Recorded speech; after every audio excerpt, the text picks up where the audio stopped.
it's not that bad. I was like,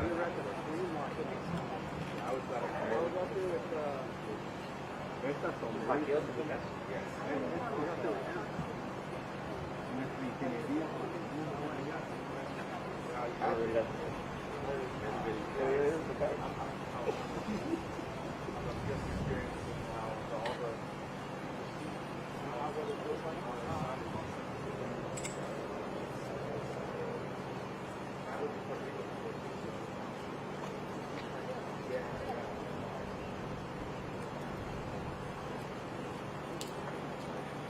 Okay.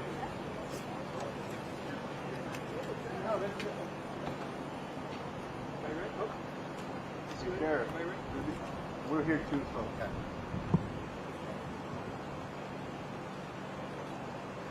Everyone ready? Yeah, we're good. Okay. Ed Gonzalez, Harris County Sheriff. This morning we got dispatched to a call for service here at this location, at this apartment complex. It's a second floor apartment. Upon arrival, our deputies discovered 4 bodies inside the apartment with no apparent signs of life. Since then, we did indeed confirm that 4 are deceased. It appears to be 2 women, 1 adult male, and 1 child. It appears to be a South Asian family that resides here at the apartment. It appears that it's an estranged couple, so there's definitely a domestic violence nexus to this once again. What we know is that it appears that for several months now, at least, this couple has possibly been going through divorce proceedings or some type of formal separation. There has been a history of some ongoing issues between the two. More recently, it may have led to an allegation where the adult male had possibly injured the young child. That would be his daughter. So we're definitely going to look into that as well. One of the neighbors indicated that it had been approximately 5 months that he had been seen here on a more regular basis, but he has been seen since then. One of the recent reports may have been related to him possibly slashing her car tires, his female wife tires, so that was also being looked at, or will be looked at as well. This morning, when she didn't appear to work, she works at a school connected to a mosque, we're told, which was very strange for her not to show up. They sent somebody, and by then law enforcement was already on the scene. From the apparent observations that I just made right now, it appears that she was perhaps getting ready to go to work with the child when most likely confronted by the male party, and again, everything's concentrated within the living area and the kitchen area. The preliminary information that we have right now is that it would have been the male individual, the male suspect, who was the husband, would have shot his wife, who we believe is his wife, his 4.5-year-old daughter, and his mother-in-law, which would have been his wife's mother. We do observe a automatic pistol, semi-automatic pistol that's next to his person. It hasn't been touched yet due to the scene still being processed. And very tragic situation, especially with a 4-year-old involved. It just breaks your heart, beyond words. And so that's the information we have. It's all contained there at the scene. And briefly in Spanish, mañana recibimos una llamada a estos apartamentos. Al llegar, nuestros oficiales encontraron a 4 personas que habían sido baleadas. Parece ser una pareja, un incidente de violencia doméstica. Parece ser que el hombre le disparó a su suegra, a su esposa y a su niña de 4 años. Los 4 están muertos. Sí encontramos una pistola en lado del hombre y parece ser que esto es un incidente de asesinato y después un suicidio, que a veces ha sido muy común en esta comunidad con incidentes de violencia doméstica. Parece ser que esta pareja estaba pasando por un divorcio en este momento y es la información que tenemos en este momento. Any questions? How many, you mentioned that there's been some type of history of domestic violence at this apartment. How recent was the last call that police got? I believe the incident related to the possible injury to a child, it appears that an allegation was being made that the adult male, the husband, had tried to injure the daughter. And so we'll have to look into that. That was here within the last few weeks, we believe. I'd have to confirm that, but that's the information we have. The others were related to her tires possibly being slashed. I don't know if he was the direct suspect or was actually seen or was just suspected that he was, and possibly some other calls for service related to child custody, which isn't always uncommon when you're talking about divorce, ongoing divorce issues. That tends to crop up quite a bit. So that's the information we have at this point. So real quick, was he staying there? Or We was were he told off that he was no longer staying. He was estranged. He was no longer. He showed up apparently this morning. He had been seen on and off occasionally stopping by. Obviously, they have a child together, but to our knowledge, he was no longer staying here at this apartment So he with broke them. into the house? Or? It appears I'm just all preliminary, just from my own observations, and our investigators are here doing the scene. It appears by my cursory look that she was maybe exiting the apartment with the daughter, possibly to go to school, get to work, as was her routine. When was most likely when she opened the door, was confronted. It appears that something happened there at the immediate entrance to the apartment and then the kitchen area. And so again, a very tragic situation. ¿Puedes decirnos eso en español, algo así, por favor? ¿Cómo fue la transición en que este hombre llegó? Las Sí. llamadas que hubo antes. Parece ser que ella se estaba preparando para salir de casa, tenía su bolsillo, también estaba, parece que a un lado de su niña de 4 años. Parece ser que él se acercó a ellos cuando iban saliendo, pudo entrar a la casa y comenzó a disparar. Parece que todo sucedió cerca de la entrada del apartamento. Parece ser que hay llamadas anteriores, una de él fue acusado de tal vez haber herido a su hija de alguna manera, y también llamadas donde sus llantas fueron cortadas de la mujer aquí. Parece ser que también el esposo fue sospechoso, y también casos de custodia sobre la niña, parece ser, pero eso es algo que vamos a tener que investigar. Do we know how the child was injured? Or the neighbor, how the child was injured? The allegation, and it's again preliminary, is that he had potentially tried to drown her. Drown her, but we don't know what that means or how much evidence was of that. So again, that'll be something that we'll look at. And again, I always want to just amplify that all this is still preliminary, because we still need to put all the pieces together, talk to potential friends and relatives. They were familiar that there had been ongoing divorce issues, and that and so there was care and concern for her. And so all of this will be pieced together, even their full identities. All we're going is just by very preliminary information at this point. But we'll confirm those details, but still preliminary. Have other family been notified? Not at this moment, because the ME's office, the Harris County Institute of Forensic Sciences, will handle the formal notifications. But just based on a coworker that showed up here to check on them, just that, we're pretty sure that it's going to be the same family that's being discussed.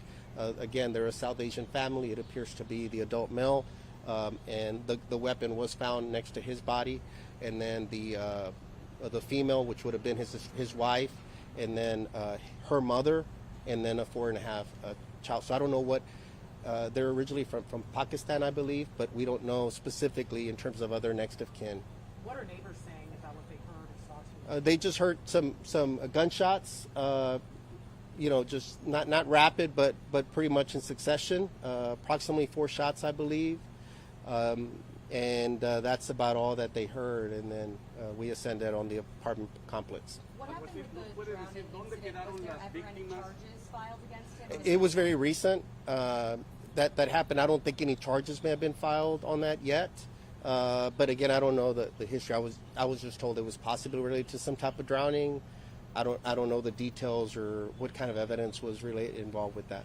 ¿Nos puede describir la escena donde quedaron los fallecidos? Están en la parte al entrar al apartamento, cerca de la puerta, dentro del apartamento, en la área de la sala principal y en la cocina. Pero entonces la niña fue ahogada. I don't know about his criminal history yet or anything. Again, we'll go based on once they make a formal identification, but we don't know if there's a actual criminal history. The bigger picture of this idea, murder-suicides are up 11% this year. We see more and more each year. I mean, yet again, here we are, another domestic violence situation, another family taken out. Just, we're here again. Yeah, it's very tragic. We talk about this quite often, and we kind of give, just information. These situations could become very volatile. Obviously, that have been an ongoing situation. There's child custody disputes. We never know what may have triggered someone to even think about doing something like this, but it always ends up, obviously, in a very tragic situation. We always encourage everyone to continue to seek help. There's a lot of resources, counseling that's available. I know the Houston Area Women's Center has a 24/7 hotline. Unfortunately, at the end of the day, that no matter what kind of resources are out there, no matter what kind of protection, at the end of the day, if somebody is hell-bent on resorting to violence, there's great likelihood that they can. And so we just encourage everyone to really be mindful of their situation. But it shows quickly how quickly something like this could turn. By all appearances, it appears she was headed to work this morning, as she does every day. Very reliable worker, from what we're told, heading out with the child, and to be confronted by violence was just horrific. And especially for the child that's of no fault of their own and had no dealings, obviously, with the marriage and any issues that may have been involved. ¿Puede decir eso en español lo que es la dimensión de esta tragedia? Sí, pues siempre esta es una tragedia de la violencia doméstica. Hemos hablado muchas ocasiones donde pasa eso, donde la persona mata a su pareja y después se vuelve a suicidar. Ha pasado varias veces este año y en cada año parece ser que ocurre mucho. Siempre le recordamos a la gente que hay servicios para que puedan buscar ayuda y recursos que existen, pero al final, si alguien quiere tomar violencia, como lo vimos esa mañana, ella solamente estaba saliendo como cualquier otra mañana con su niña, parece ser que iba al trabajo, cuando fue encontrado por esta persona con odio en su corazón en ese momento, iba a tomar cosas en una manera violenta, y qué lástima que tuvo este fin. Algo así, con esto no se deben de confiar las víctimas, especialmente mujeres que están en proceso de divorcio. ¿Cuándo es el momento que deben de decir, ok, esto fue suficiente violencia? Realmente, al primer momento que hay escenas de violencia, es importante tener juicio que puede pasar algo así. Muchas veces comienza con algo menor y comienza a graduar la situación o incrementar la violencia, a que comienza a veces con algo. Tal vez es un grito. La violencia no siempre es algo física, puede también ser emocionalmente, puede ser de muchas maneras. Entonces es importante en saber cuáles son las señas y comenzar a prepararse. Hay unas personas que viven toda su vida en una situación violenta y hay otras que al primer momento salen y huyen. Entonces, obviamente, cada situación va a ser diferente, pero es importante decirle a los seres queridos qué es lo que está pasando, a gente de confianza, y que se traten de proteger lo más posible, porque a veces de una manera u otra puede pasar esto. No siempre, pero cuando hay arma, cuando hay la tensión de un divorcio, puede pasar algo terrible como lo que pasó esta mañana. In terms of security here at this complex, do you guys know any way of how he was able to enter and through the gates, or if these gates were closed? Not really sure yet about all the security measures on site or anything like that. In any complex, at the end of the day, even if it's a secured gate, once somebody comes out, it's easy to come in. And I believe he did possibly live here before. So unless passcodes were changed or anything like that, he probably would have known or had some access to getting in and knew the way to get in. And so at the end of the day, again, I mean, unless there's super hard security measures in place, if somebody wants to get in, they probably can find a way in. And he did live here before, is what it's our understanding. To piggyback off what Courtney asked about the increase in murder-suicides, how challenging is it for you guys to intervene and prevent these things when a lot of what's happening is concentrated inside of a home? I think that's a great question and a great point. A couple years back, I'm not sure this year, but a couple years back, about 44% of the murders at that time had a domestic violence nexus. And with all the talk of crime, we could, talk about all the different strategic measures and tools in place, but you can't really police what's going on inside a home or what somebody's going through. And it's we could always look back in hindsight and look back at the clues or the warning signs or things that are there, but it's incredibly challenging just because we're not going to be inside every home, and so it's just very hard. And sometimes as well, we believe or have a false insecurity, like, well, they would never be violent. Maybe it's just a verbal.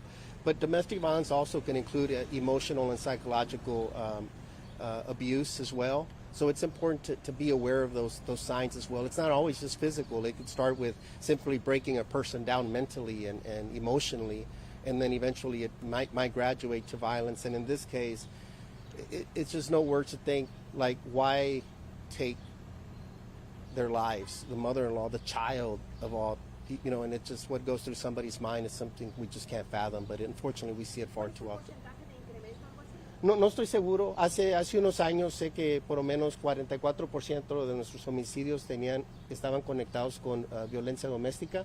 O sea, y ya hemos visto varios este año, pero no sé específicamente este año, pero un ejemplo de que muchas veces el crimen está conectado con la violencia doméstica y no siempre, obviamente, podemos estar dentro de las viviendas de las personas. Would you say these types of crimes are more of like a cyclical situation where it's not like Yeah. you guys can make this number come down, but you just see them more at certain points? I wouldn't say so much cyclical because it could happen at any point. We see it far too often, and just, you know, it could happen at any point. We did say with the beginning of COVID, for example, that we would start seeing an increase just because with cabin fever and people in, the problems don't go away. The problems that were there before still exist.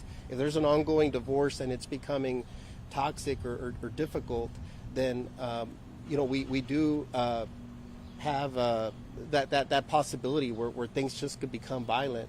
You know, one of the programs that we launched when I first became sheriff was working with a judge for a gun surrender program, and it's in one of the family courts, and it's been pretty successful. And what we do is we encourage someone going through a divorce, if they have a weapon, to be able to surrender that weapon voluntarily and for us to store it safely while they're going through a situation. Because had a weapon not been present here at that moment, this may have been an argument, it may even turn physical, but not necessarily a deadly scene, or it would have given somebody a time to run. You know, this happened so quickly. Obviously he was determined to do this, and he was armed with a weapon, so the opportunity was there, the weapon was in hand, and he carried it out. Thank you all. Thank you. Thank you. Thank you.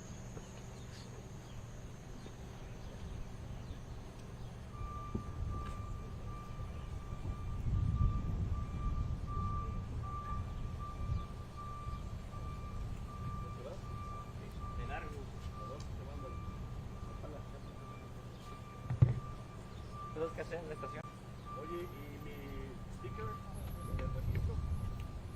¿Ya lo pagaron? Ya lo hiciste, ¿verdad? Sí, eso debe llegar.